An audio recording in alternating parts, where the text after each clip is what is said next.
Hey everyone, and welcome. Today, we're going to take your English to the next level. I'm talking about moving past those stiff textbook words and jumping into the real verbs you'll actually hear in everyday conversations, on podcasts, and yeah, even in your favorite shows. You ready to build out your new vocabulary toolkit? Let's do this. So, let me ask you a question. Do you ever feel like your English sounds, a little too formal, a little too much like a textbook? There's this huge gap, right, between what we learn in a classroom and how people actually talk. Well, that's exactly what we're here for. We are going to close that gap right here, right now. I'm going to give you 10, fantastic verbs that are going to help you sound way more natural and fluent. Okay, first up, we're starting with a set of verbs that are all about ambition and, just getting stuff done. Think of these as your go-to toolkit for talking about your career, making progress, or kicking off something new. All right, number one is to get ahead. Now, this one is almost always used when you're talking about your job, your career, or money. It's all about making progress, becoming more successful. It's basically the opposite of living paycheck to paycheck. You know that feeling, right? When you have just enough money to pay your bills and nothing's left over, well, getting ahead means you're moving past that. You're actually building a better future for yourself. Okay, next up, we've got to get into. And the key here really is context. This is what you use specifically when you're talking about being accepted into some kind of academic program, like a university or a master's or maybe a special training course. So for example, you wouldn't really say, I'm trying to get into this job. No, but you would absolutely say, I really hope I get into that PhD program. So, instead of just saying you're gonna start something, which is fine but a little boring, try saying you're going to jump into it or dive into it. See? It just immediately adds this jolt of energy and excitement. It tells people you're not just beginning a task, you're really tackling it with some serious enthusiasm. It doesn't matter if it's a new project or just a big pile of data. All right, so we've got our verbs for taking action. Now let's build on that. Our next little toolkit here is all about communication. We're talking about how to explain your ideas clearly and, just as important, how to help people remember all those little details. We've all been there, haven't we? You're in the middle of a conversation and you know for a fact you've talked about this thing before, but the actual details, poof, they're just gone. This is the perfect time to use the phrase to jog someone's memory. It works both ways. You can ask someone, hey, can you jog my memory? Which is a nice way of saying, can you give me a hint to help me remember? Or you can be the one helping out and say, here, let me jog your memory. It's just a really great, polite way to get everyone back on the same page.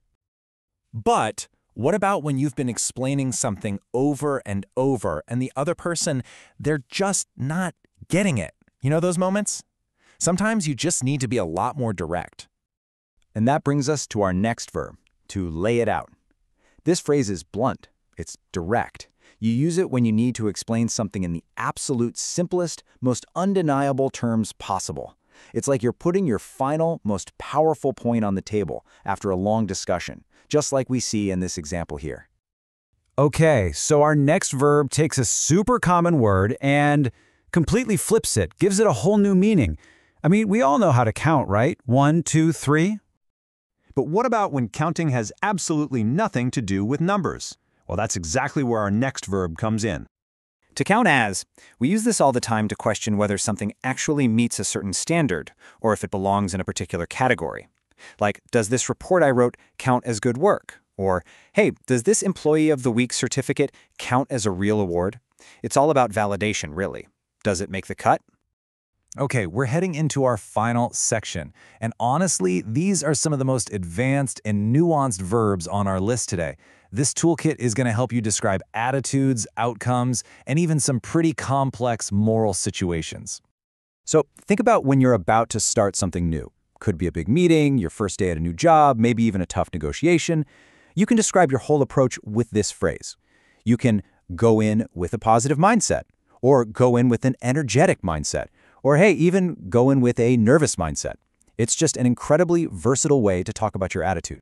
Now, what's really cool about to play out is that it kind of has two meanings. First, it can mean just sitting back and watching how a situation develops on its own, like, let's just see how this plays out. But it can also describe a pattern that happens over and over again. Like when two kids get a new toy and the fight over it always plays out the same way. See? This next one is a really powerful verb, and it's all about recovery. People come out of really difficult situations, like a bad breakup, a bout of depression, or even something as serious as a medical coma. The key idea here is that you're emerging from a really dark time, and often you've grown stronger because of it. Okay, so for this next one, let's paint a picture. Imagine someone at your job is spreading nasty rumors. They're operating on a pretty low moral level. But you want to maintain your integrity. There's no way you're going to drop down to their level. And that right there is the perfect moment to use our final verb. When you say you're not going to stoop that low, it means you absolutely refuse to lower your own moral standards just to match someone else's terrible behavior. It's basically a very strong way of saying what you're doing is wrong and I am better than that. And there you have it. That's 10 really powerful verbs to make your English sound so much more natural and sophisticated. We covered ambition with get ahead, communication with jog your memory, and even mindset with refusing to stoop that low. This is a brand new toolkit for you, ready to go. So, what's next? Well, now it's your turn. The first step is just to start listening for these verbs. You'll hear them in shows and podcasts everywhere. Then, just pick one. Seriously, just one, and challenge yourself to use it in a conversation this week. That's how you do it. Practice is what makes these words become a natural part of your own vocabulary. So, really the only question left is, which one are you going to pick? Which one of these verbs will you master first? Hey, thanks so much for joining me today, and I'll catch you in the next one.